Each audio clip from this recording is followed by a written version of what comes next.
এটা হচ্ছে এমন একটা আদেশ, আপনার যত মায়া মমতা মোহাব্বত থাকুক না কেন সব কাটিয়ে একদিন চলে যেতেই হবে। পোস্টিং, আমাদের চাকরিটাই পোস্টিং এর। দীর্ঘদিন একটা জায়গায় থাকি, মায়া মোহাব্বত ভালোবাসা তৈরি হয়, এটা ছেড়ে আবার চলে যেতে হয়। সরকারি নিয়ম, আমাদের চাকরির নিয়ম।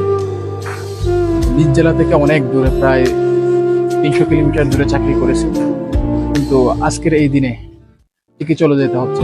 সরকারি আদেশ, চলে যেতেই হবে। মনে থাকবে মাতৃ ইউনিট। মাতৃ ইউনিট মানে হচ্ছে বিবাহিত মেয়ের বাপের বাড়ির মতো।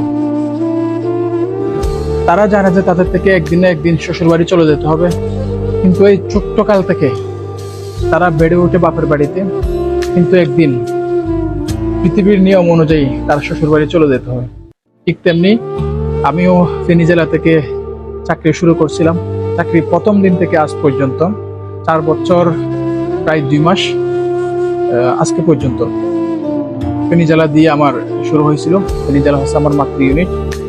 ঠিক তাদের যেমন নাকি বাপের বাড়ির জন্য আলাদা একটা দরদ মায়া থেকে যায়, ঠিক ফেনী জেলার জন্য আমার মায়া মমতা দরদ সবসময় থেকে যাবে।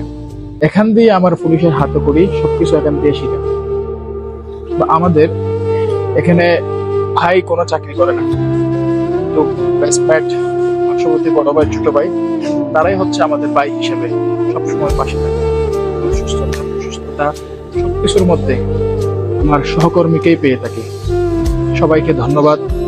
মনে থাকবে, হৃদয়ে থাকবে সবসময় ফেনী জেলা মাতৃ ইউনিট। ধন্যবাদ সবাইকে।